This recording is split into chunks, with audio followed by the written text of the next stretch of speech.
வணக்கம். ஆர்ஜே பாலாஜியோட தமிழ்நாடு 0% அப்படின்ற ஒரு வீடியோ இப்போ தான் பார்த்தேன். பயங்கர ஷாக்கிங்கான வீடியோ.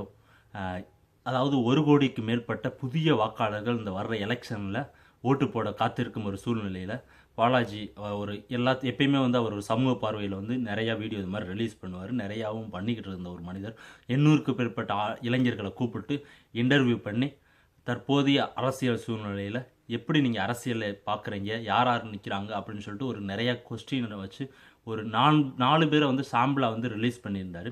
பார்க்குறதுக்கே ஒரு ஷாக்கிங்கான இது. எத்தனை தொகுதி தமிழ்நாட்டில் இருக்குதுன்னு சொல்லி யாருக்குமே தெரியலை. ஒருத்தர்லாம் 2ன்றான், ஒரு பொண்ணு 100ன்னுது, 160ன்றானுங்க, மாற்றி சொல்கிறானுங்க. எத்தனை தொகுதின்னு தெரியல.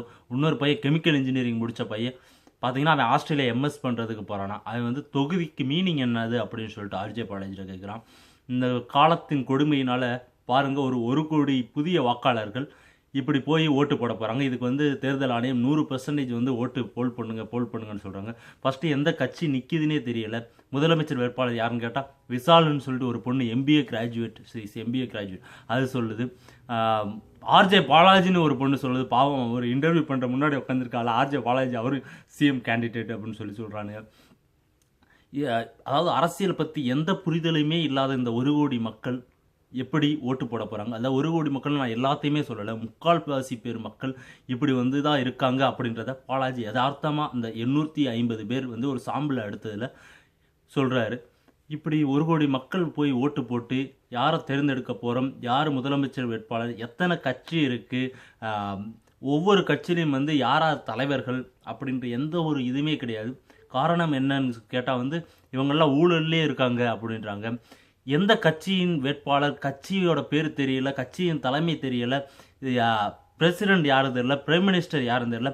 ஊழல் பண்ணதுனால எங்களுக்கு இன்ட்ரெஸ்ட் போச்சு அப்படின்ட்டாங்க. இது எதுவுமே தெரியாமல் இவங்களுக்கு எப்படி ஊழல் பற்றி தெரியுது? சும்மா ஃபேஸ்புக்கில் 4 பேர் 4 விதமாக ஷேர் பண்ணுறதை வச்சு மேய்ஞ்சுபிட்டு ஊழல்னால எங்களுக்கு அரசியல் பிடிக்கல அப்படின்னு சொல்கிறது என்னால் ஏற்றுக்கொள்ளவே முடியாது. இந்த பேசிக்கிட்டு இருக்க அந்த 4 பேரும் உலக அரசியல் அமெரிக்காவை பற்றி பேசுகிறாங்க. ஹிலாரி கிளின்டன் இப்போ எலெக்ஷன் நடக்கும்போது ஹிலாரி கிளின்டனை பற்றி பேசுகிறானுங்க. கேட்டால் ஃபேஸ்புக்கில் படிக்கிறான்றானுங்க. அதே ஃபேஸ்புக்கில் 1000க்கு மேற்பட்ட சமூக விரும்பிகள் ஆயிரக்கணக்கான டெய்லி போஸ்ட் போடுறானுங்க. மக்களுக்கு தேவையானது இந்த மாதிரி அரசியல் இருக்குது அப்படின்னு சொல்லிட்டு தோலை உரித்து தொங்க விட்டுக்கிட்டு இருக்கானுங்க. அதெல்லாம் இவங்க கண்ணுக்கு அவங்க தமிழில் போகிறதுனால தெரியலையா என்னன்னு சொல்லிட்டு ஒன்றுமே தெரியலை. பார்க்குறப்ப இந்த வீடியோ பார்க்குறப்ப ஒன்று மட்டும் உறுதியாக தெரிகிறது. மறுபடியும் இந்த 1 கோடி பேர் ஓட்டு போய் ஒன்றுமே தெரியாமல் ஓட்டி போடுறதுக்கு பேசாட்டுக்கு வீட்டில் படுத்து தூங்குங்க. ஒரு பொண்ணெல்லாம் சொல்லுது, மை வச்சு ஓட்டு போட்டு மை வச்சு ரொம்ப ஜாலியாக இருக்கும், அது நான் செல்ஃபி எடுத்து நான் ஃபேஸ்புக்கில் போடுவேன் அப்படின்னு சொல்லுது. நான் ஒரு தனி மனிதரை தாக்கணும்னு சொல்ல, இது மாதிரி தான் நிறையா பேரோட மனநிலைகள், இந்த புதிய வாக்காளர்கள், புதிய இளைஞர்களோட மனநிலைமை இருக்குது. இது ஒரு ஜஸ்ட் ஒரு சாம்பிள் தான். யார் உங்கள் தொகுதியில் நிற்கிறாங்களோ அவங்க என்னென்ன பண்ணுறாங்களோ அவங்களோட மேனிஃபெஸ்டோ படித்து கொண்டு போய் ஓட்டு போடுங்க. அப்படி இல்லைன்னா தயவு செய்து ஓட்டு போட தேர்தல் பூத்து சைடு போயிடாதீங்க. வீட்டிலே படுத்து ஃபேஸ்புக்கையும் ட்விட்டரையும் படங்களையும் பார்த்து தூங்கி விடுங்கள் என்பது தான் என்னோட தாழ்மையான கருத்து. பார்ப்போங்களா?